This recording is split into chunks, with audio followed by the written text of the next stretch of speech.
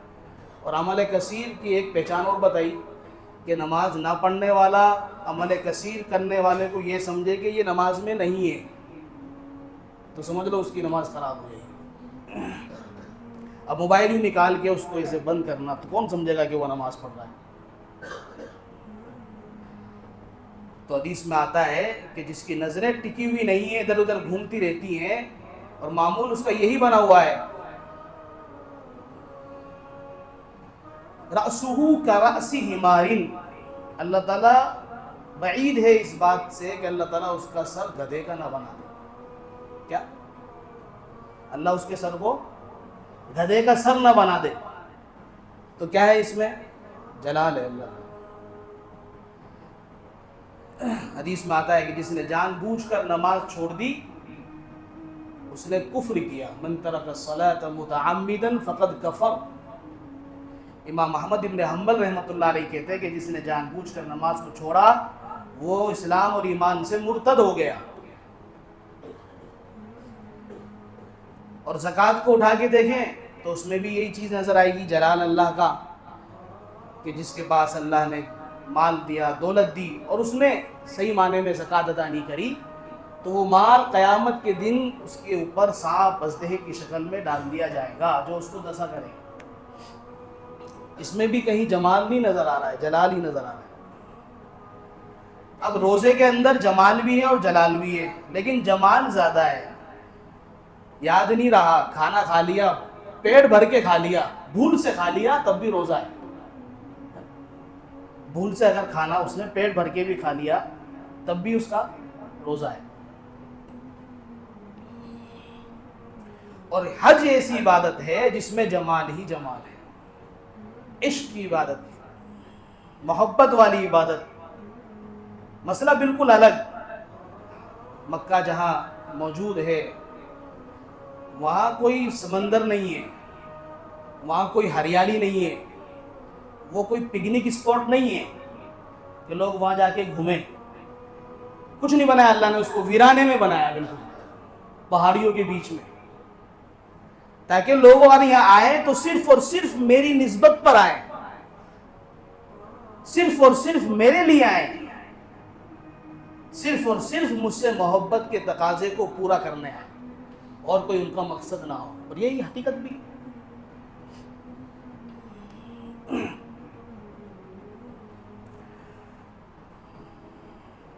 جس شخص کے پاس اللہ تعالیٰ نے مال کی وسعت دی ہو، جس کو اللہ تعالیٰ نے مال سے نوازا ہو، صاحب وسعت بنایا ہو، تو سب سے پہلے اس کی کوشش یہ ہونی چاہیے کہ وہ جو حج فرض ہوا ہے اس کو ادا کرے۔ سرکاری محکمے سے جو رقم طے کی جاتی ہے حج کی، تقریباً 4.5-5 لاکھ روپے. کتنی ہے ابھی اس سال کی؟ معلوم ہے کسی کو؟ 4.5 ہے 5 ہے؟ 4.5. 4.5 لاکھ روپے اگر کسی کے پاس ہیں، بینک بیلنس کی شکل ہو، زیورات کی شکل ہو، یا مال تجارت ہو، سمجھ رہے؟ بینک بیلنس ہو، کیش رقم ہو، یا اس کے پاس زیور ہو. زیور اس کے پاس نہیں ہے، اس کی بیوی کے پاس ہے. یہ طے کرنا پڑے گا کہ مالک کون ہے. اگر بیوی مالک ہے تو بیوی کے اوپر، اور اگر شوہر خود مالک ہے تو شوہر کے اوپر. بینک بیلنس، زیورات، سونا چاندی اور مال تجارت اگر 4.5 لاکھ روپے کا ہے تو اس کے اوپر حج فرض ہے. اس کو حج کرنا پہلی فرصت میں ضروری ہے. جو میں نے آیت پڑھی آپ کے سامنے، وَلِلَّهِ عَلَى النَّاسِ حِجُّ الْبَيْتِ مَنِ اسْتَطَاعَ إِلَيْهِ سَبِيلًا. حج اس پر فرض ہے جو وہاں تک پہنچنے کی طاقت اور وسعت رکھتا ہو. پہلے کے زمانے میں لوگ اونٹ اور گھوڑوں سے سفر کیا کرتے تھے تو اس کا خرچ الگ ہوا کرتا تھا. اور حج کے یہ 3 مہینے بھی اس لیے بنائے شوال کی پہلی تاریخ سے، تاکہ لوگ دور دراز سے جس طریقے سے بھی آنا چاہیں آسانی سے وقت کی گنجائش کو لے کر وہاں ایام حج سے پہلے پہنچ جائے. آج کے زمانے میں فلائٹ کا خرچ ہے، بہت سی جگہ سمندری جہاز کے ذریعے سے بھی جایا جاتا ہے، اور بہت سی جگہوں پر بائی روڈ خشکی کے راستے سے بھی جایا جاتا ہے. تو جو آدمی جہاں رہ رہا ہے اور وہاں کی جو ترتیب ہے جانے کی، دونوں ہو سکتی ہے، جہاں پانی کا جہاز بھی اور ہوائی جہاز بھی، تو اس کے خرچے برداشت کر کر ماں پیچھے جو اس کے لوگ، اس کے گھر والے، اس کے اہل خانہ جن کے اوپر اس کی ذمہ داری ہے، جتنے دن کا اس کا حج کا سفر ہے اتنے دن کا خرچہ وہ وہاں پر چھوڑ سکے، تاکہ اس کی غیر موجودگی میں اس کے گھر والے پریشان نہ ہو. ایک چیز یہ بھی. تیسری چیز، بیمار نہ ہو، صحت مند ہو، تندرست ہو. اور چوتھی چیز، کسی قسم کا اس کے اوپر قرضہ نہ ہو. لیکن قرضے سے مراد تجارتی جو قرضے ہوتے ہیں وہ نہیں ہیں. اس میں آج کل لوگ بڑے بڑے کاروبار کرتے ہیں، بڑے بڑے ٹرن اوور ہوتے ہیں ان کے، تو وہ قرضہ شامل کر لیں تو وہ قرضہ شامل نہیں ہوگا. کوئی مجبوری میں، پریشانی میں کوئی قرضہ لیا ہو تو وہ قرضہ معنی رکھتا ہے. یہ چیزیں اگر اس کے پاس ہیں اور ساری ٹینشنوں سے، پریشانیوں سے وہ فارغ ہے. پریشانی ٹینشن کون سی؟ کوئی یہ بات نوٹ نہ کر لیے گا کہ ہمیں تو اپنے بچوں کی شادیوں کی ٹینشن ہے. آج کل تو سب نے ایک ہی ذہن بنا رکھا ہے کہ حج کب کرنے جانا ہے؟ جب ساری پریشانی، ساری ٹینشن سے فری ہو جائیں گے تب حج کرنے جائیں گے. ٹینشن کائے کی لے رکھی ہے؟ شادی بیاہ کی. ٹینشن کیوں لے رکھی ہے؟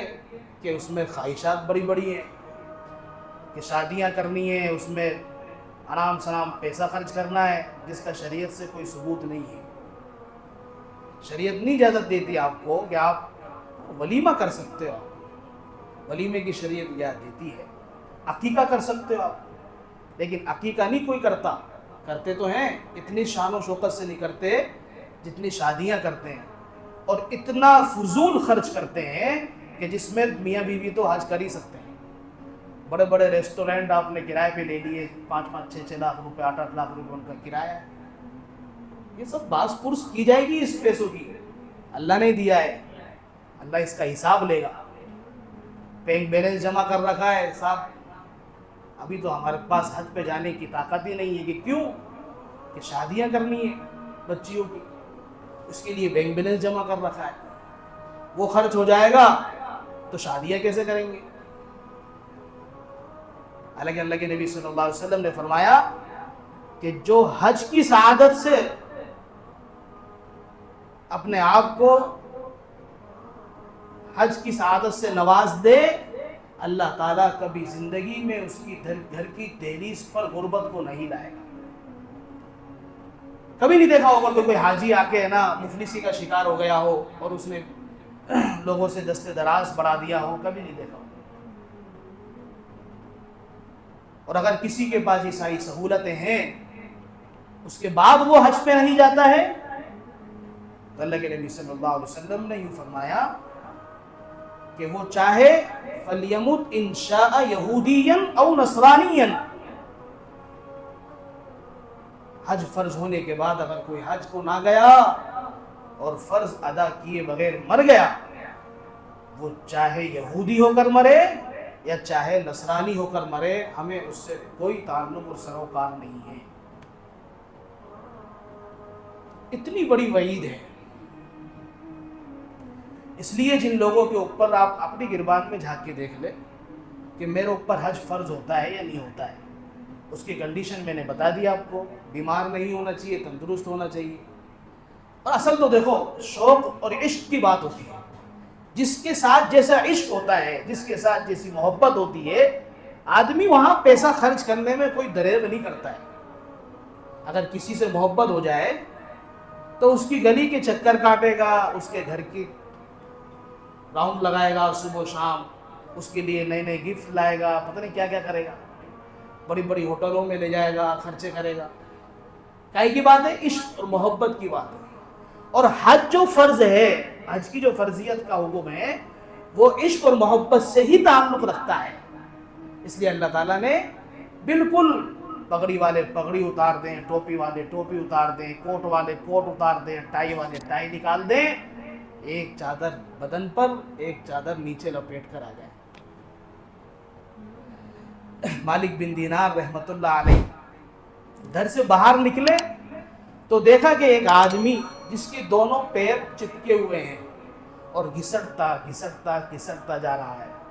پوچھا بھائی ایسی گرمی میں کہاں جا رہے ہو کہ تیرا تو جسم بھی سرخ ہو گیا اور پسینے میں پورا شرابور ہو رہا ہے، لا میں تیری کچھ مدد کر دوں، تو جا کہاں رہا ہے؟ کہ میں حج کے لیے جا رہا ہوں۔ تو تم چوک گئے، حج کے لیے جا رہا ہے، پیر نہیں ہے، چپکے ہوئے ہیں، سرین کے بر انچ با انچ گھسٹتا گھسٹتا جا رہا ہے۔ کہا بھائی گرمی زیادہ ہے، تو میرے اندر تشریف لے آ، تھوڑا سا آرام کر لے، سستا لے، جب شام کو دھوپ ڈھل جائے، تھوڑی ٹھنڈ ہو جائے تو سفر آگے کا شروع کر دیے گا۔ کہا کہ مالک بن دینار، اللہ نے تجھے پیر دیے ہیں، تو سفر پیروں سے طے کر سکتا ہے، میرے کو اللہ نے پیر تو دیے لیکن چپکے ہوئے ہیں، میں انچ بائی انچ سفر کر رہا ہوں، کہیں ایسا نہ ہو تیری آرام کے چکر میں ایام حج نکل جائیں اور میں خانہ کعبہ کو نہ پہنچ سکوں۔ کہا کہ یہ تو بڑا دیوانہ ہے، بڑا عاشق ہے۔ چلے گئے، اتفاقاً مالک بن دینار بھی اس سال حج کو گئے۔ مالک بن دینار 60 مرتبہ حج کیا۔ کتنی مرتبہ؟ 60 مرتبہ حج کیا۔ اللہ تعالیٰ نے کہیں 60 آتا ہے، کہیں 61 آتا ہے۔ اب حج پہ یہ بھی پہنچ گئے اسی سال، تو جب بڑے شیطان کو کنکری ماری تو دیکھا ایک جگہ بہت سی بھیڑ جمع ہے۔ پوچھا کہ کیا ہو رہا ہے؟ کہ ایک شخص اللہ سے دعا کر رہا ہے، لوگ اس کی دعا سن رہے ہیں۔ کہا کہ چلو میں بھی دیکھوں، تو جا کے دیکھا تو وہی شخص جو ملا تھا وہ اللہ سے دعا کر رہا ہے، یا اللہ۔ اس سے پہلے کی ایک بات ہو، مالک بن دینار رحمۃ اللہ علیہ نے اس سے یوں کہا کہ میں تیرے لیے گھڑ سواری کا انتظام کر دوں، تو کہنے لگا مالک بن دینار میں تو تجھے بہت عقل مند سمجھا کرتا تھا، ذرا مجھے یہ بتا کہ مالک کا غلام غلطی اور کوتاہیاں اور گناہوں کو لے کر جب مالک کی خدمت میں جائے گا تو ایسے گھڑ سوار پر جائے گا یا ایسے رینگتا رینگتا جائے گا؟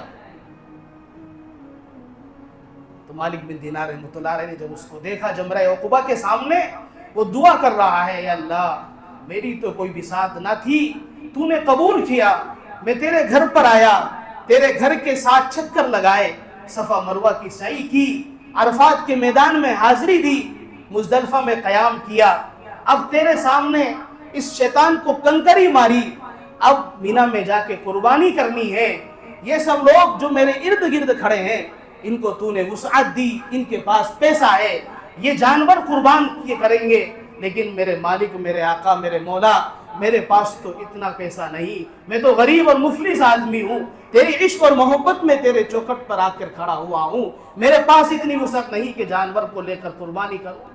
میں تو تیرے سے یہ دعا کر رہا ہوں کہ اس قربانی کے صدقے میں تو میری جان کی قربانی لے لے اور مجھے قبول کر لے۔ یہ دعا کی، کلمہ پڑھا، اسی وقت اس کا انتقال ہو گیا۔ تو اصل پیسوں کی بات نہیں ہے، پیسہ بہت ہے لوگوں کے پاس، اصل تو اللہ اپنے گھر پہ کسی کو بلانے کا موقع دے دے اور اس کی حاضری کو قبول کر لے تو وہی سب سے بڑا سعادت اور خوش قسمت ہے۔ ورنہ تو پیسہ تو بے بہا لوگوں کے پاس پڑا ہے، اتنا پڑا ہے کہ گن نہیں سکتے، اور الماریوں میں دیمکیں لگ رہی ہیں اور لوگوں کے ٹیکسز کے چھاپے پڑے جا رہے ہیں، لیکن ان سب چیزوں کو آدمی لے کے چلے، عمرہ کرے، حج کرے، لوگوں پہ دان کرے، پردان کرے، خرچ کرے، تو یہ ساری مصیبتیں آسمانی سلطانی جو ہوتی ہیں نا، اللہ ان کو بھی روک دیتا ہے۔ اللہ تعالیٰ ہم کی توفیق۔ سنت